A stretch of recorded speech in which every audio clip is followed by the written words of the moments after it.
I do declare that Trump has sullied the office of the presidency by disparaging my good name. The name of Mitchell McConnell is a storied and honored name and beloved throughout the orchards of Kentucky. And for the Orange Menace to say anything disparaging about me, well, the good Lord above watches all the despicable and insidious deeds of this man. And all I can say is that I am extending my arm out to all the good Republicans out there. To all the good Republicans who aren't orange. Take my hand. Don't take anything else. Take my hand, and together we can take back the Republican Party to its glory days of never-ending, horrifying foreign policy decisions of George W. Bush. Ladies and gentlemen,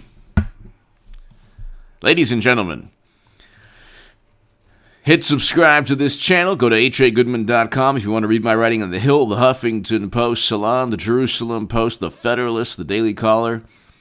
You can see my debates there to my new Patreons. Thank you so very much. If you want to support my voice on Patreon, thank you. Ladies and gentlemen, I did a segment on the Mitch McConnell letter, the last segment. I'm going to do another one because I want to talk about something that's important. Yes, okay, it's good that Trump hit back and retaliated. It's good. He had to do that in some manner in a political sense, or that's his style. So that is, and that's always been a catharsis for a lot of voters of President Trump, including myself, that he hits back, that he doesn't play politics.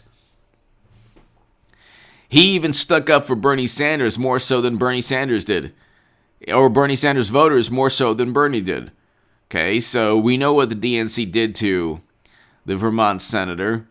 And it was President Trump who called it out. He doesn't care about politics. That's a very good thing. Ladies and gentlemen, it's a very good thing. But it's also an Achilles heel.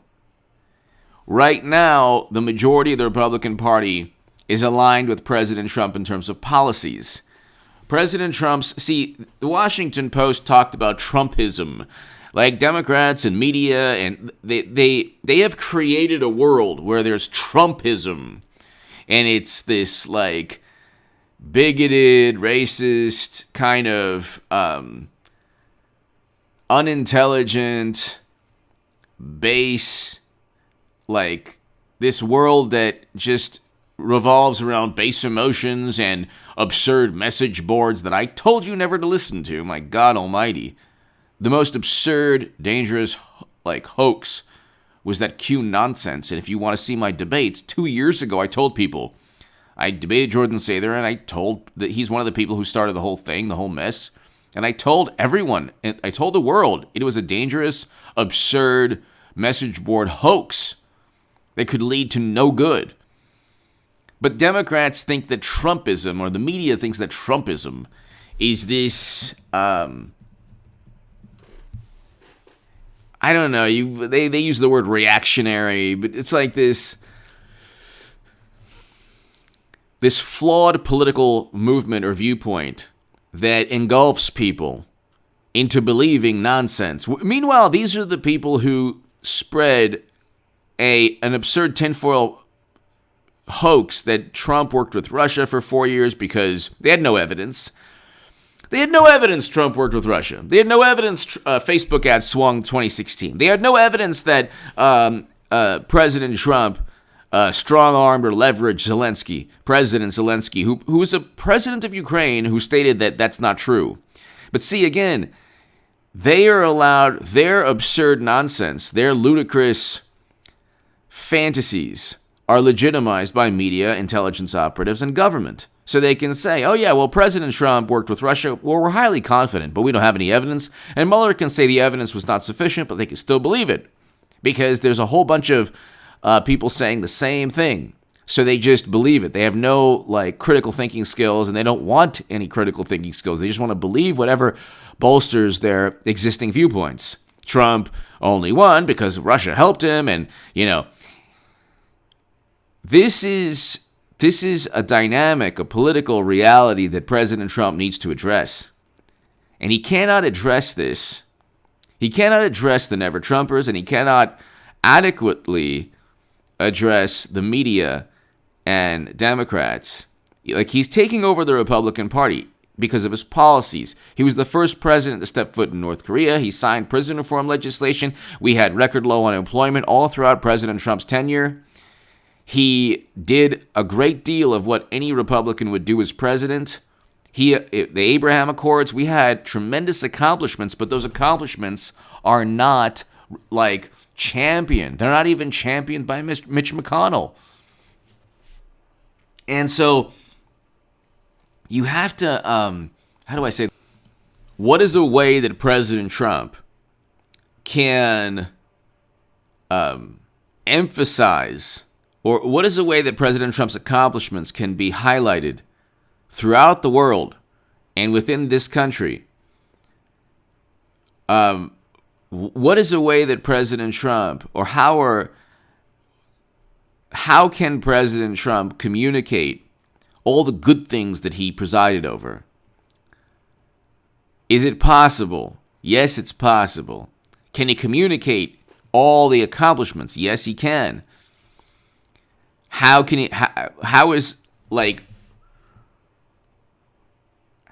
must he change in order to make his political movement a lot stronger?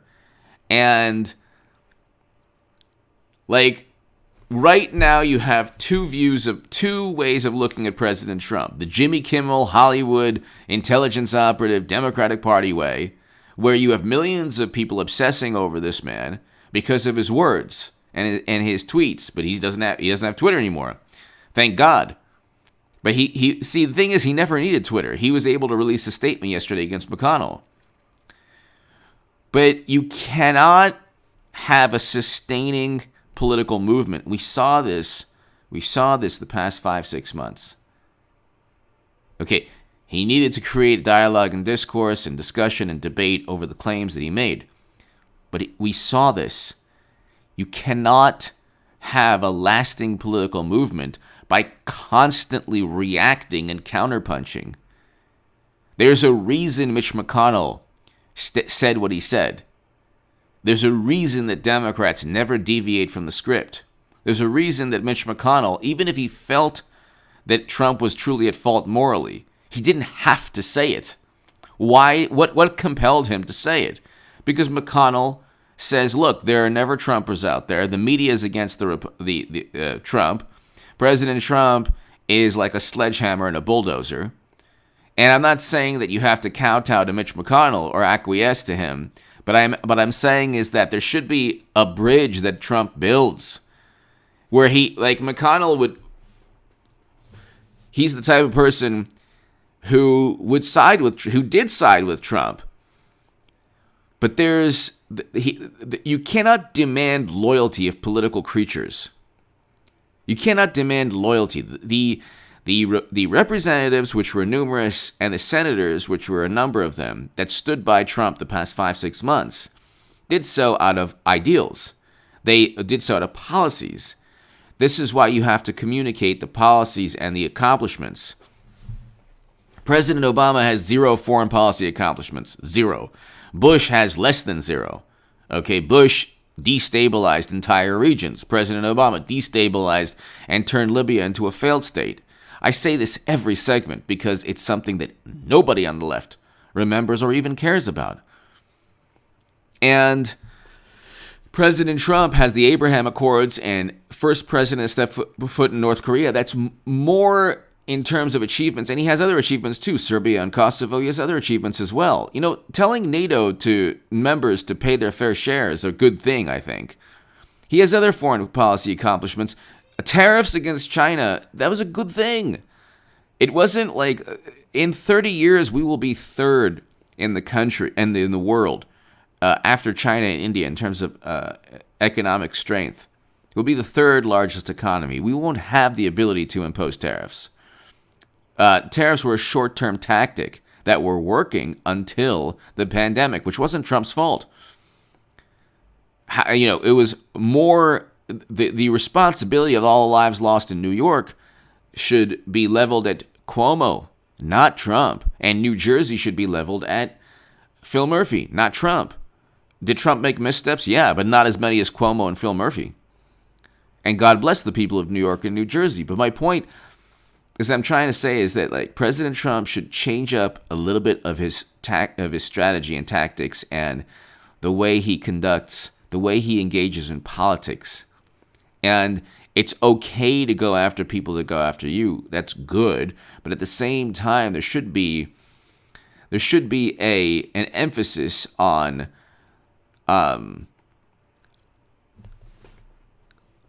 overcoming obstacles and addressing these issues before 2022. You go into 2022, you have to, and I think that that's going to happen. You're going to have Trump Republicans take over the House. There will be instant impeachment because in the next 2 years or next year and a half, you're going to see a whole lot of information about Caligula, Biden's son, coming out naturally.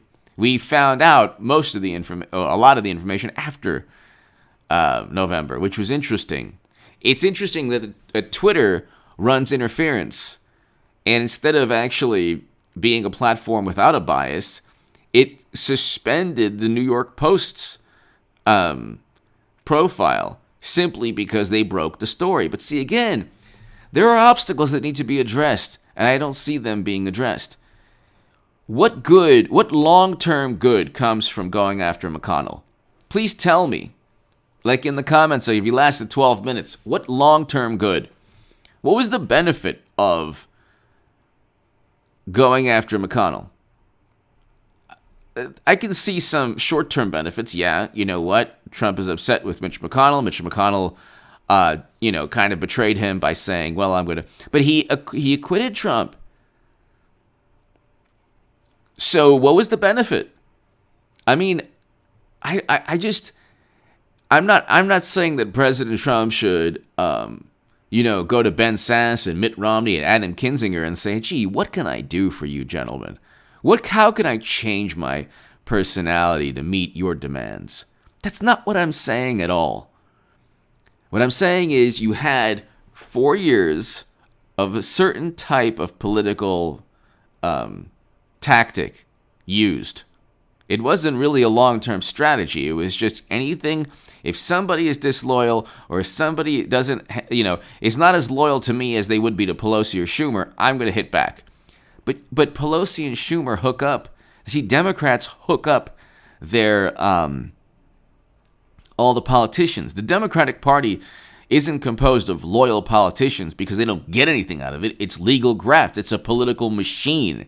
They get everything from, you don't have to get CNN producers or, publishers or whatever, or editors at other, like the Washington Post or New York Times or book publishers. You don't have to get them in a room and say, please sign this paper and please go ahead. And any liberal pundit or any politician, sign them to a book deal, give them favorable coverage, have journalists write, flowery stories about them, prop them up no matter how stupid they are. There's no contract there. Democrats have a well-oiled, finely tuned machine. And it's like they don't have to. Democrats are loyal to Pelosi and Schumer, not because they love Pelosi and Schumer, not because they believe in the policies or the ideals of the Democratic Party. You're talking about a political party that cheated its own candidate in 2016. They're loyal because it's a political machine. And it's a finely tuned, well-oiled political machine. Oh, I like the way that sounds. Well-oiled. Okay? Republicans don't have that. So it doesn't help President Trump to keep banging and banging and banging and banging. He's not like banging this molten steel into a sword. You're not gonna bang the GOP. It's like the people who support President Trump do so for policies and for ideals already. You can't. But see, what President Trump needs to do is, I hate the word coalition. I hate that word. But he needs to build bridges with people like McConnell, with people like Lindsey Graham with people like Ted Cruz, people like Josh Hawley. Ted Cruz and Josh Hawley have already stood up for Trump. Lindsey Graham sometimes does. Mitch McConnell does, but then kind of goes out on his own. Trump needs to build, he can't demand loyalty from political creatures that always think of themselves.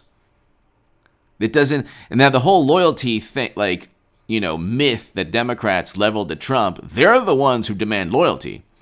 And they're the ones who get it, but they don't have to demand it in the traditional sense. They just, somehow, they speak with one voice. Gee, we don't know how. But they always just speak with one voice. Maybe it's because they get only virtually positive media coverage. Does anyone talk about Eric Swalwell falling in love? Like he had a romantic relationship with a foreign intelligence operative. But it's never discussed. So the media covers for Democrats. Hollywood, without Hollywood media intelligence operatives, what's the Democratic Party? Incremental change? Voters will yawn at that. They don't care. They have every single conceivable advantage propping them up, and it's a political machine. President Trump should build his own political machine. It doesn't have to be a machine that's run by graft like Democrats with Bill Clinton Inc. and Biden Inc., which were emails like their own words, which, Democrats are many are the biggest hypocrites on the planet. They're like, oh, Ivanka and Jared enriched themselves. Like, no, they didn't. They would have made more money without the presidency. How can Trump and his children enrich themselves when they have universal negative media coverage and investigations that never find anything? You found things with investigations of the Clintons. You found a lot top secret intel, but then you had people covering for them like Comey. So it's a completely different ballgame. What I'm trying to say, though, is that President Trump should understand, if he's playing politics, he should understand the ballgame. You can't go into a baseball game without a bat and just holding a football. It makes no sense. If you go into a baseball game with your football pads on, ready to tackle people, it's a different ballgame. So he needs to there's diplomacy that he could use within his political party to gain momentum into 2022. That's what I'm saying. I'll explain further. I can go on, but give me your thoughts below. Hit subscribe right now. I'll be talking about this a lot.